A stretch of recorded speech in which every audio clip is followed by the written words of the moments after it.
I sarcastically told the universe that aliens could share my bed if they were real. The universe took me seriously, and she showed up glowing, beautiful, and completely clueless about sarcasm. Jake was having one of those nights. You know, the kind where you're stuck working late, your eyes are burning from staring at the computer screen, and you're basically running on coffee and regret. He was a software developer, which sounds fancy, but really just meant he spent most of his time fixing other people's coding mistakes while sitting in bed with his laptop. It was almost midnight when he noticed something weird outside his window. At first he thought maybe it was a helicopter or something, but the light was wrong, too bright, too blue, and it was getting closer. Jake rubbed his eyes and looked again. The light was definitely there, hovering right outside his second-floor bedroom window. For a split second, his brain went to the most ridiculous place possible. Great, he muttered to himself, half laughing. Aliens, that's just what I need tonight. He stretched his arms over his head and yawned. You know what? Fine. If you're real, you can at least share the bed. I'm too tired to care anymore. The moment those words left his mouth, everything went white.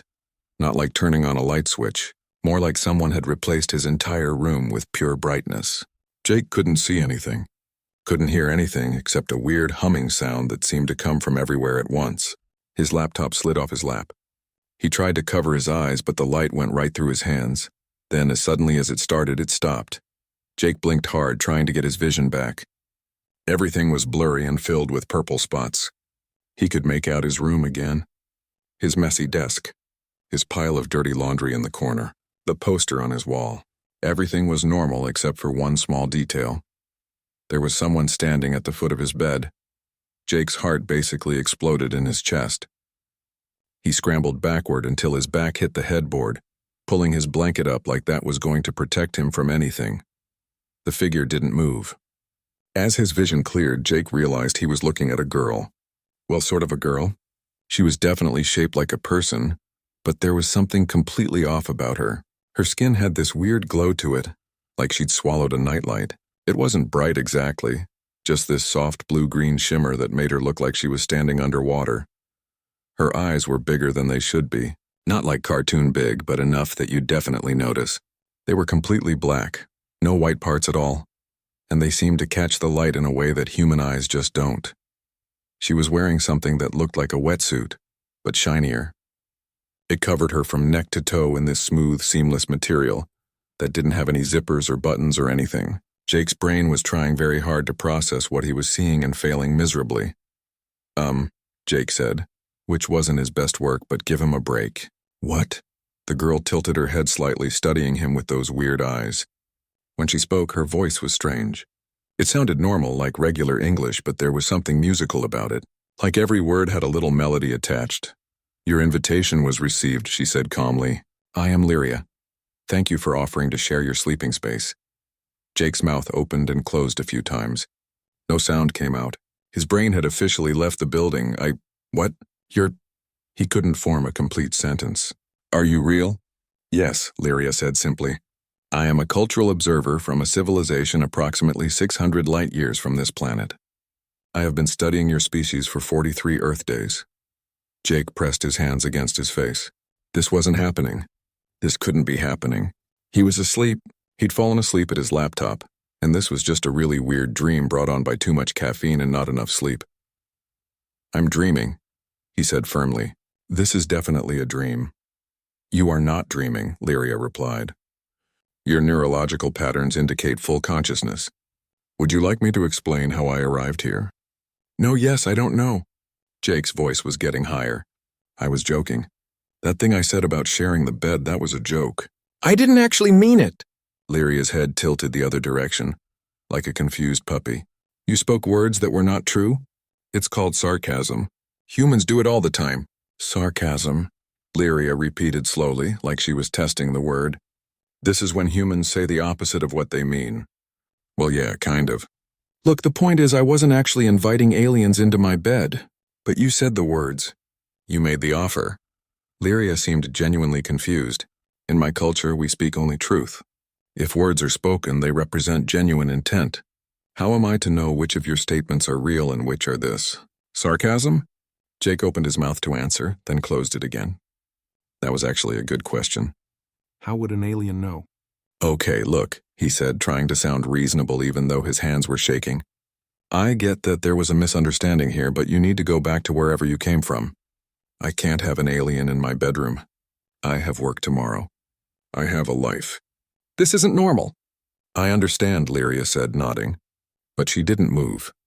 However, I must complete my observation assignment.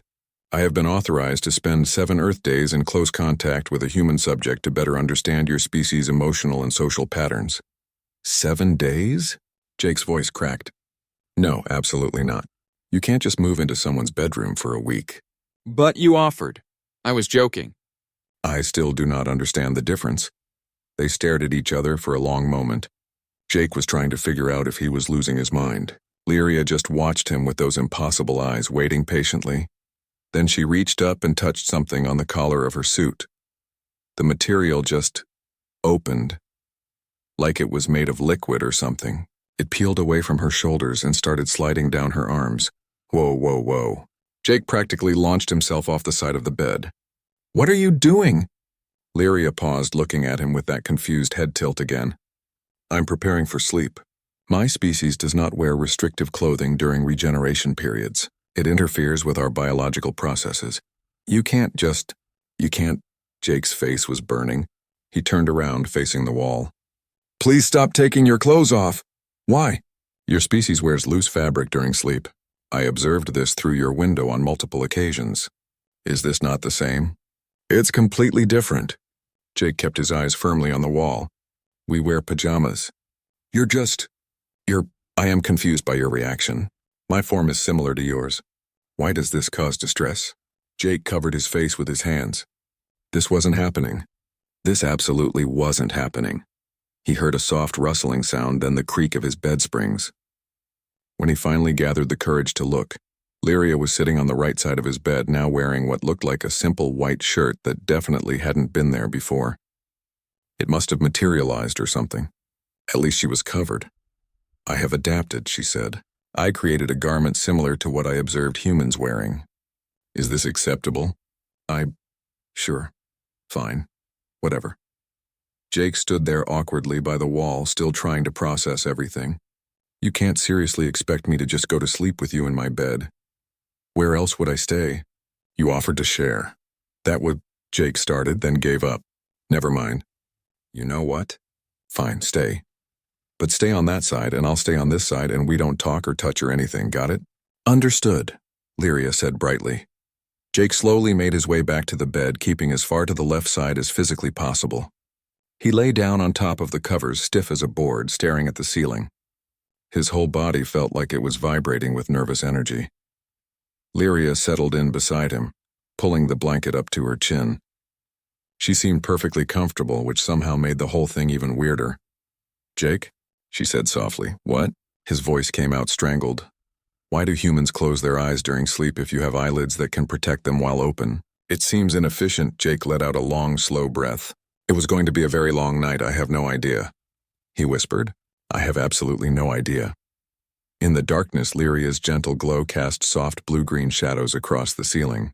Jake lay there, absolutely convinced he would never fall asleep, his mind racing with 1,000 questions and 0 answers.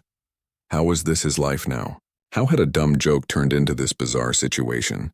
And more importantly, what was he supposed to do in the morning when he woke up and she was still there? If she was still there, maybe this really was just a dream.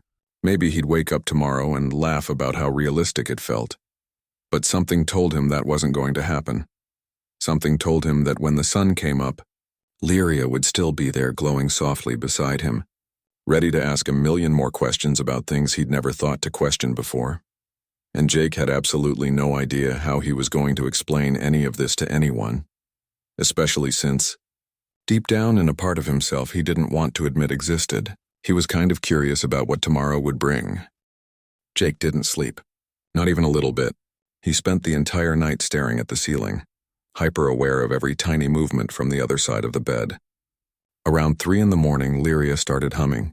It wasn't loud, just this soft melodic sound that seemed to vibrate through the mattress. It was actually kind of nice, which made everything even weirder. When the first rays of sunlight crept through his window, Jake's stomach dropped. She was still there. This wasn't a dream.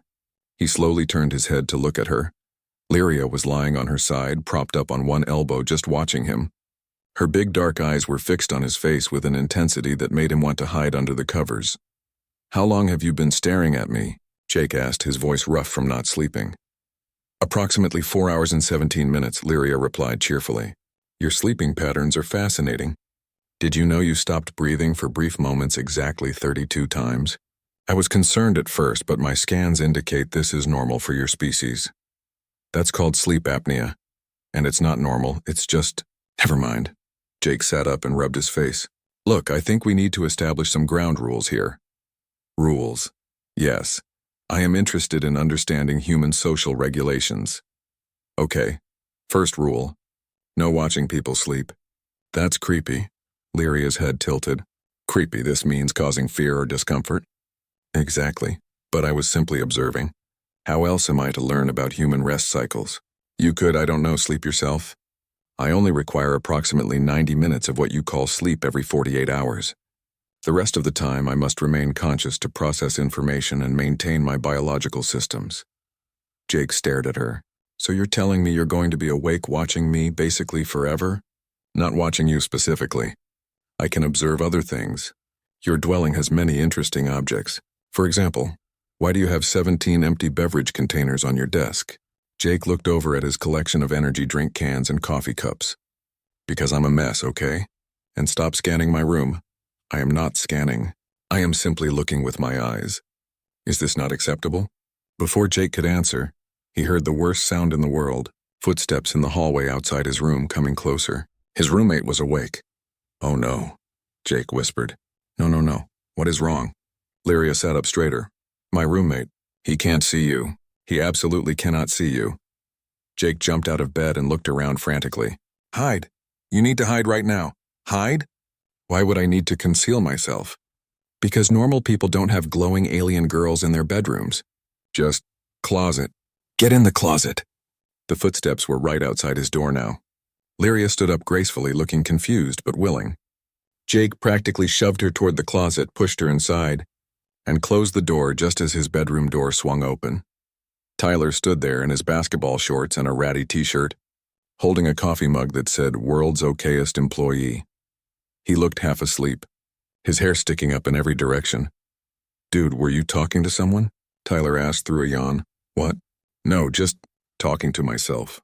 Working through some code problems." Jake tried to position himself casually between Tyler and the closet. He could see a faint blue-green glow coming from under the closet door. At 6 in the morning? Yeah, you know how it is. Inspiration strikes whenever. Jake fake laughed. It sounded terrible. Tyler squinted at him. "You look awful, man. Like worse than usual. Did you sleep at all?" "Tons, slept great. Best sleep ever." "Uh-huh." Tyler took a sip of his coffee, still studying Jake with suspicious eyes. "You're acting weird. Weirder than normal." "I'm not weird, you're weird," Jake said, which was possibly the dumbest response in human history. From inside the closet came a soft thump, like someone had bumped into something.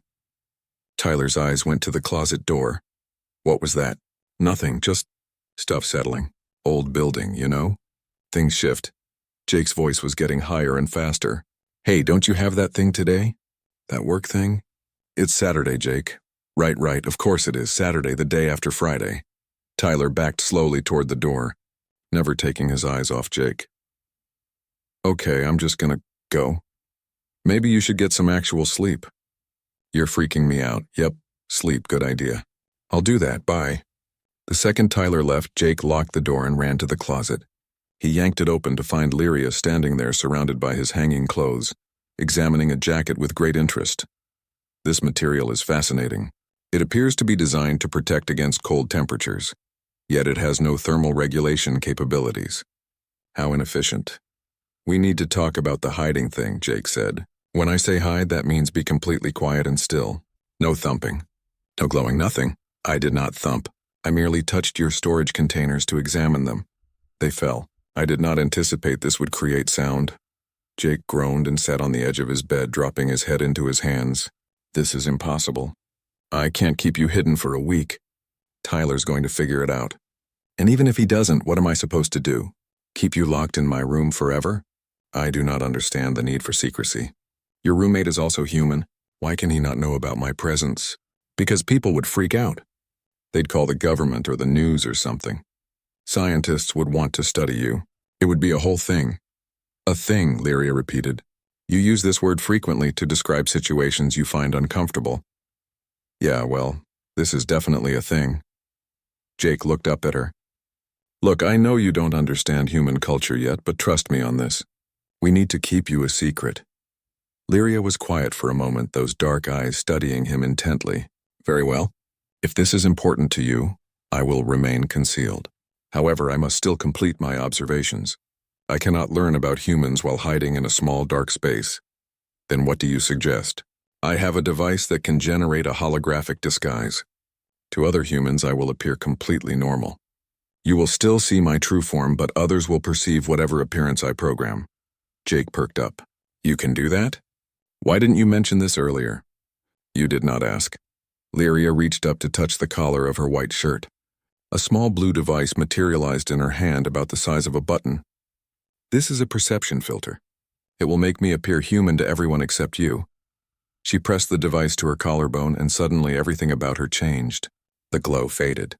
Her skin looked normal, pale but not weird. Her eyes shrunk to regular human proportions and turned a deep brown. Even her hair changed, becoming longer and darker. Whoa, Jake breathed. That's incredible.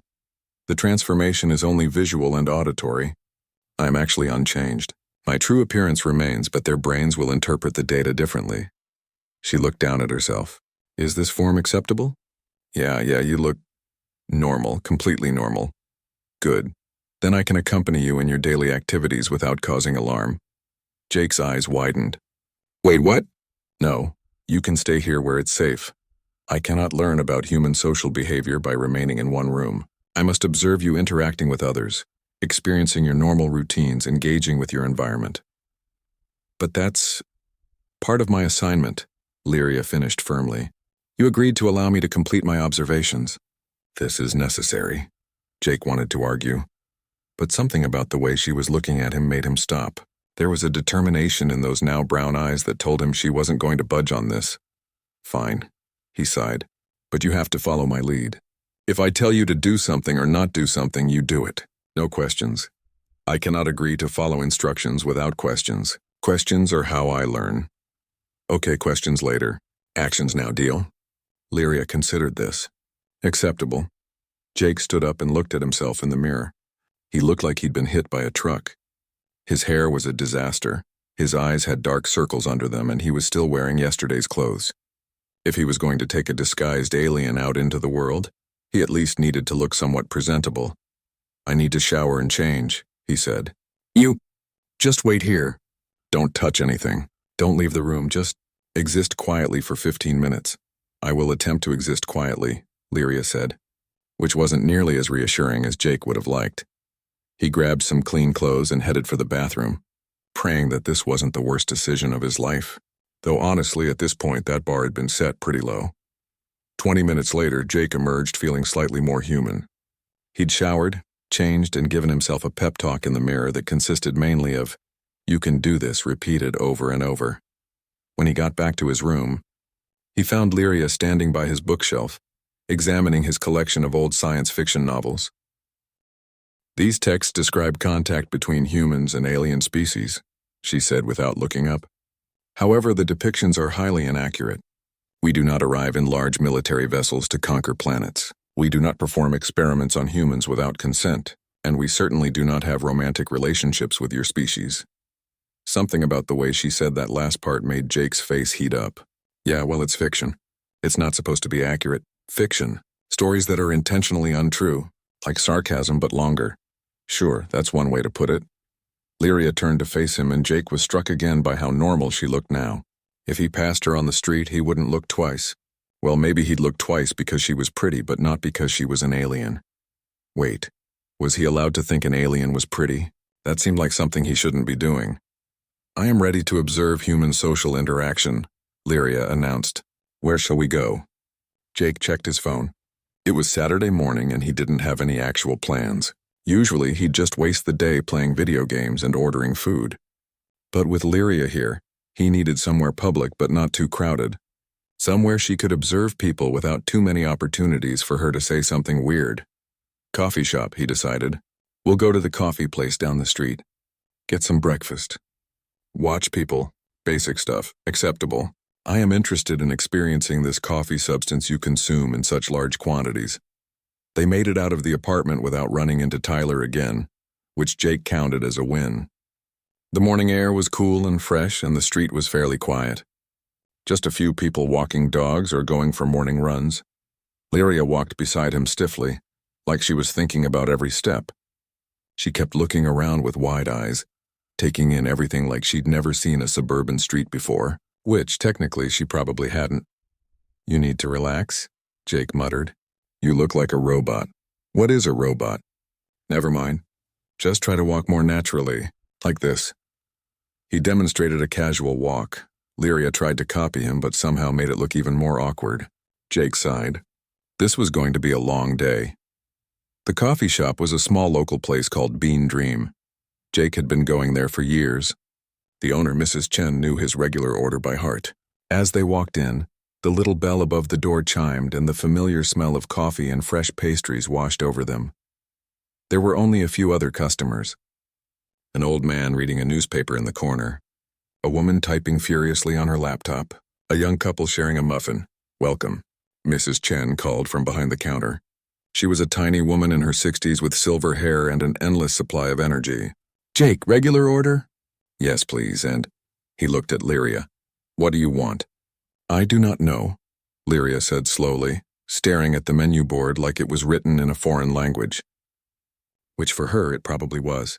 What is the difference between a latte and a cappuccino? Oh, honey, first time in a coffee shop? Mrs. Chen beamed at her. Don't worry, I'll make you something nice and sweet. You look like a vanilla girl to me. I do not understand how appearance correlates to flavor preference, Lyria said seriously. There was a brief silence. Mrs. Chen blinked. Jake jumped in quickly. She's not from around here. Still learning English. Phrases are hard, right?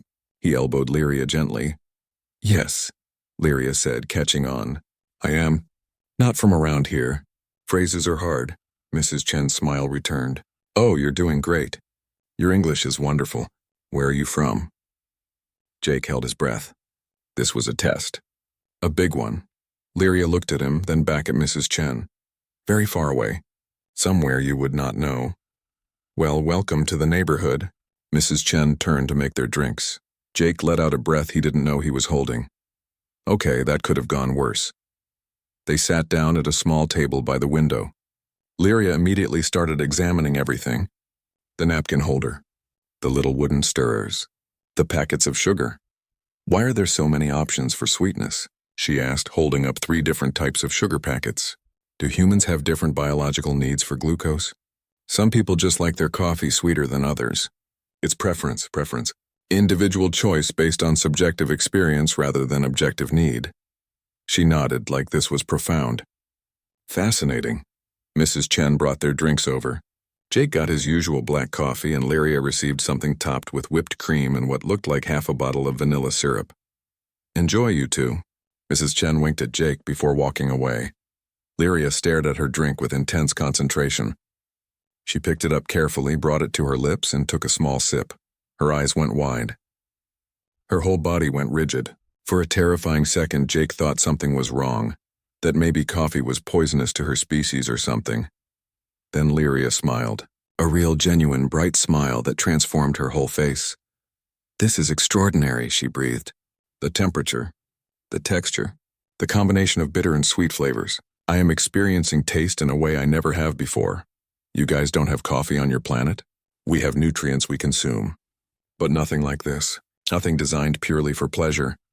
She took another sip, closing her eyes. I understand now why you humans value this experience. Jake found himself smiling too.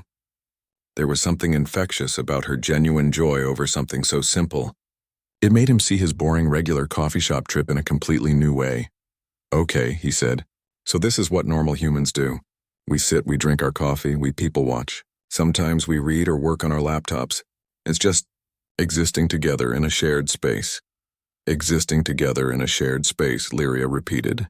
She looked around at the other customers. That man in the corner has been reading the same page for 7 minutes. He is not actually reading. He is thinking about something else. How do you know that? His eyes are not moving. Reading requires eye movement to process text. Jake glanced at the old man. She was right. He was just staring at the newspaper, lost in thought. And that woman, Lyria continued, nodding toward the laptop user. She is writing to someone she misses. Her emotional state indicates sadness combined with longing. You can sense emotions, basic ones, yes. Chemical changes in your brain produce distinct energy patterns. They are quite easy to read once you know what to look for. Jake shifted uncomfortably. So you can tell what I'm feeling right now? Anxiety, curiosity, and something else I do not have a word for. It is warm but uncertain, flickering. She looked at him curiously. What do you call this feeling? Jake's face went hot. He had no idea what she was sensing, but he definitely didn't want to talk about it. Probably. Just confusion. This whole situation is confusing. Confusion. Yes, that makes sense. Lyria accepted this explanation and went back to her coffee. They sat in comfortable silence for a while. Jake watched people come and go, seeing them through Lyria's eyes. Every simple interaction became interesting. The way people greeted each other. How they ordered their drinks. The little rituals of adding cream and sugar. It was weird. In less than 12 hours, this alien had somehow made him look at his everyday life completely differently. And despite how terrifying and bizarre this whole situation was, Jake was starting to think that maybe, just maybe, having Lyria around wouldn't be the worst thing in the world. At least, that's what he thought until she loudly asked Mrs. Chen why humans needed to eliminate waste multiple times per day and if the bathroom was designed for efficiency. Yeah, it was definitely going to be a very long week. By day 3 of Lyria's stay, Jake had developed a pretty solid routine. Wake up, usually to find Lyria already awake and studying something random in his room. Make breakfast, while teaching her about things like toast and the correct amount of butter, and then take her out somewhere to observe human behavior. So far, they'd been to the coffee shop 4 more times, a grocery store that had been an adventure, and a park where Lyria had spent 2 hours examining ducks. The weird thing was, Jake was getting used to it. Having an alien roommate was starting to feel almost normal. Well, as normal as it could be when said alien asked questions like, why do humans find animal offspring appealing? And what evolutionary purpose does music serve? It was Wednesday afternoon and they were walking through downtown. Jake had decided to show her some of the local shops, thinking it would be a good way for her to see different types of human interaction. Plus, he needed to buy a new phone charger and he'd been putting it off for weeks. Lyria was wearing her holographic disguise, looking like a completely normal person in jeans and a simple blue sweater. Jake still saw her real form, the faint glow and those 2 large eyes, but everyone else just saw an attractive girl walking next to him. He'd noticed people staring a few times and it always made him weirdly uncomfortable. Jake, Lyria said as they passed a store window, why do humans display goods behind transparent barriers? Does this not make them more difficult to acquire? It's called a window display. It shows you what's inside the store so you'll want to go in and buy stuff. Visual manipulation to encourage resource. Expenditure, clever. That's one way to put it. They turned the corner and walked past a small art gallery. Lyria stopped dead in her tracks, staring through the window at the paintings inside. What are those? She asked, her voice different, quieter, almost reverent. Paintings. Art. People make them for, well, lots of reasons. Sometimes to capture beauty, sometimes to express emotions, sometimes just because they enjoy creating. They serve no practical function. Not really. They're just for looking at, for feeling. Lyria pressed closer to the window, her eyes moving from painting to painting. There was a landscape that looked like a sunset, all oranges and purples. An abstract piece with bold shapes and colors. A portrait of an old woman with kind eyes. Can we go inside? Lyria asked.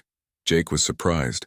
She hadn't shown this much interest in anything except food and people's behaviors. Yeah, sure. We can look around. The gallery was small and quiet with white walls and soft lighting. An elderly man sat at a desk in the corner reading a book. He looked up when they entered and smiled but didn't bother them. Lyria moved slowly through the space, studying each painting with intense focus. She didn't touch anything, but Jake could tell she wanted to. Her hands kept rising slightly before she caught herself and lowered them again. On my world, she said softly, we do not have this. We have recordings of visual data, documentation of things that exist, but we do not create images of things that are only real in someone's mind. You don't have art at all? We have design, efficiency, function, but not this. Not creation for the sake of creation. She stopped in front of the abstract piece, tilting her head. I do not understand what this represents, but it makes me feel something. How is that possible? Jake came to stand beside her. The painting was chaos. Swirls of red and black, jagged lines cutting through softer curves, spots of gold that caught the light. He'd walked past paintings like this 100 times without really seeing them. That's kind of the point of abstract art, he said. It doesn't have to represent anything specific. It's just supposed to make you feel. But why? What is the purpose of creating feelings artificially? I guess because feelings are important. They're part of being alive. And sometimes art can help you understand your own feelings better, or feel things you didn't know you needed to feel. Lyria was quiet for a long moment, still staring at the painting. On my world, feelings are considered inefficient. They cloud judgment, slow processing, interfere with logical thinking. Is that why you came here? To understand feelings? She turned to look at him, and for the first time, Jake saw something vulnerable in her expression. I came here because I felt incomplete. My entire life has been logic and efficiency and function, but there was always something missing. A void I could not name. I volunteered for this assignment hoping I would find what I was lacking. And have you? Found it, I mean. I think perhaps yes, but I still do not understand it. She looked back at the painting. Like this art, I feel something when I look at it, but I cannot explain what or why. It is frustrating and wonderful at the same time. Jake didn't know what to say to that. They stood there together in silence, looking at the chaotic swirls of color, both trying to understand something that maybe wasn't meant to be understood. After the gallery, they stopped for lunch at a small sandwich shop. Lyria was getting better at eating human food, though she still approached each meal like a scientific experiment. She'd order something, take careful bites, and analyze the flavors and textures out loud. This bread has been heated to create a different texture than standard bread, she observed, examining her grilled cheese sandwich. The cheese has been melted, changing its molecular structure.